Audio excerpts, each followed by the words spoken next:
આજની વાર્તા કુશળતા સાથે જો નમ્રતા જોડો તો એ સફળતાનો સાચો રસ્તો છે. મિત્રો, આ પૃથ્વી ઉપર દરેક માણસે કોઈને કોઈ કુશળતા પ્રાપ્ત કરવી જોઈએ, અને એ કુશળતા પ્રાપ્ત કર્યા પછી જો તમારામાં નમ્રતા નહીં હોય તો તમારી કુશળતા પ્રાપ્ત કરવા માટે જે મહેનત થઈ છે એ મહેનત નકામી જશે. એ વાતને સમજાવવા માટે મારે એક વાર્તા લેવી છે.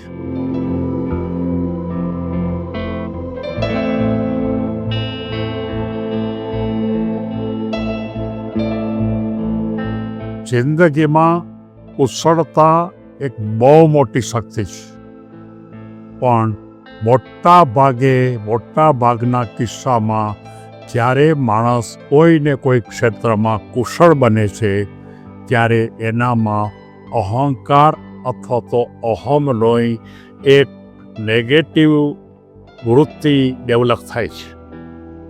અને આ વાતને સમજવા માટે મારે એક અરવિંદ નામનો એક ખૂબ જ કુશળ સંગીતકાર, સંગીતમાં નિષ્ણાત, સંગીતમાં એને બહુ પ્રેક્ટિસ કરી અને સંગીતમાં એને આપણે એમ કહી શકાય કે એકદમ ઊંચાઈ ઉપર કુશળતાની અંદર, જેને આપણે એમ કહી શકાય કે ઊંચા સ્ટેજ ઉપર એને પોતે સાધ્ય કર્યું. નાની ઉંમરમાં જ આ કલા એને સાબિત કરી દીધી, અને લોકોમાં પણ અરવિંદ વિશેની એક એવી છાપ હતી કે એક સારામાં સારો ઉત્તમ સંગીતકાર આપણા ગામમાં છે. અરવિંદ માનતો કે સંગીત મારા વગર અધૂરું છે, એટલે કે સંગીતમાં એ બહુ નિષ્ણાત થયો એટલે તરત જ એ ધીમે એનામાં અહમ આપવાની શરૂઆત થઈ ગઈ. મારા જેવો સંગીતકાર આખા ગામમાં કોઈ નથી, મારા જેવો સંગીતકાર આખી આસપાસના ગામમાં કોઈ નથી, એટલે કે અહંકારની માત્રા વધતી ગઈ. ગામમાં એક મોટી સંગીતની સ્પર્ધા ગોઠવાણી હતી. બધાને એમ હતું કે અરવિંદ છે એ સારું કામ કરશે, બધાને સારું બતાવશે, પણ આ જે અરવિંદ હતો એના મનમાં અહમને કારણે એણે બહુ પ્રેક્ટિસ પણ ન કરી, તૈયારી પણ ન કરી. એને એમ થાય કે મારે ક્યાં તૈયારી કરવાની જરૂરિયાત છે, મેં તો આનો ખૂબ અભ્યાસ કર્યો છે, અને આમાં તો હું કુશળતા એટલી બધી મારી છે કે કદાચ ગામના કોઈ પણ માણસ મારી સાથે આવી શકે એમ નથી, એટલે તૈયારી કરી જ નહીં. અને સાથોસાથ અરવિંદના મનમાં એમ જ હતું કે હું જ માત્ર નંબર મેળવીશ, મને જ માત્ર એવોર્ડ મળશે, અને આ રીતે ભૂમિકા આગળ વધી. પણ એક મયંક નામનો છોકરો એ જ ગામમાં રહેતો હતો. એક સામાન્ય દેખાવ, એને પણ સંગીતની સાધના કરેલી, પણ આણે જેટલી કરી હતી એટલી તો નહોતી જ કરી, પણ એની સાથે એક નમ્રતા જોડાયેલ હતી. એ નમ્ર વ્યક્તિ હતી, અને એનામાં કોઈ પણ પ્રકારનો અહમ નહોતો કે મારા જેવો કોઈ નહીં, અને એ પોતે એકદમ હૃદયથી નમ્રતાથી સમાજની સાથે, દરેક વ્યક્તિ સાથે, નાના મોટા સાથે પણ એ પોતે સારી રીતે વર્તતો. જ્યારે અરવિંદ તો સતત અહંકારને કારણે કોઈની હારે વાતે ન કરે, અને આમ કરતાં એ મંચ ઉપર આ બંને ભેગા થાય છે. મંચ ઉપર આખરે અરવિંદને બહુ સફળતા ન મળી.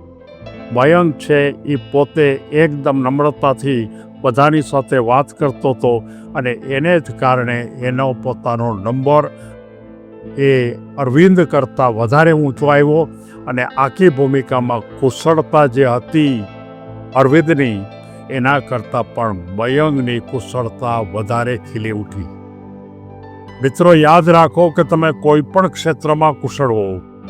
તમે કદાચ કલા કારીગરીમાં કુશળ છો, કદાચ તમે રમતમાં કુશળ છો, કદાચ તમે કોઈ વાતચીત કરવામાં કુશળ છો, કદાચ તમારી પોતાની કુશળતા છે એ અન્ય કોઈ ટેકનોલોજીના સંદર્ભમાં છે, પણ એની સાથે તમારો અહંકારનો જો વિકાસ થશે તો તમે સમજી લેજો કે તમારી કુશળતામાં ઓટ આવશે. અને જેમ અરવિંદ છે એને એવોર્ડ મળતા રહી ગયો, ખરેખર એવોર્ડનો અધિકારી તો અરવિંદ હતો પણ મયંકને મળ્યો. અને એ વાત થતાં અરવિંદના મનમાં પ્રશ્ન થયો. એના જે શુભેચ્છકો છે એણે એને સલાહ આપી કે ભાઈ, તારામાં અહંકાર છે તો જ આ દુનિયામાં મોટો હોય એવું ન હોઈ શકે. આ દુનિયામાં તારા કરતાં પણ મોટા હોઈ શકે. કોઈને કોઈ માણસ કરતાં બીજા માણસ મોટા હોય જ છે. અને એ વાત અરવિંદને સમજાઈ ગઈ અને અરવિંદે એ વાતને સ્વીકારી લીધી અને એણે માન્યું કે મારે જે સફળતા મને મળી છે એના કરતાં પણ હજી ઊંચાઈ મારે પ્રેક્ટિસ કરવી છે. હું બહુ પ્રેક્ટિસ કરીશ. હજી મારે બીજા કરતાં પણ ઊંચે જવું છે. માત્ર ગામમાં જ નહીં, માત્ર તાલુકામાં જ નહીં, પણ રાષ્ટ્ર લેવલ ઉપર પણ હું સંગીતમાં સારો થાવ એ પ્રકારની ભૂમિકા ઉપર નમ્રતાથી રાત્રે દિવસ પ્રેક્ટિસ કરવા માંડ્યો.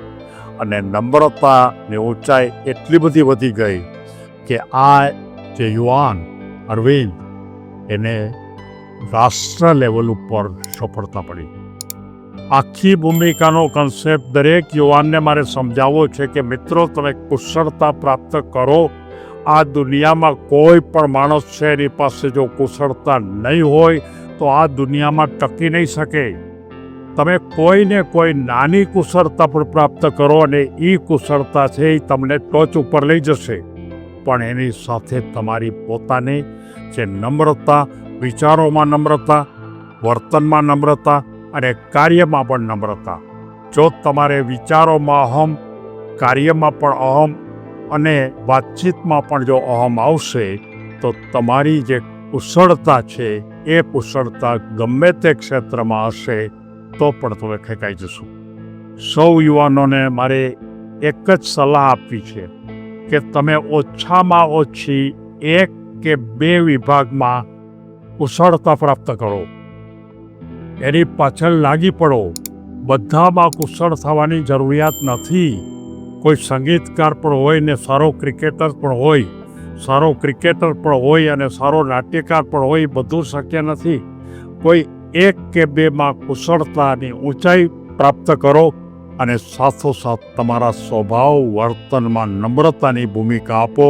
અને એ ખરેખર આ એક સફળ થવા માટેનો ઉત્તમ એક આ સૂત્ર છે, ઉત્તમ મંત્ર છે એમ હું બતાવું છું. સૌ કોઈ આ વાતને ગંભીરતાથી સમજો એવી લાગણી સાથે સૌને ધન્યવાદ.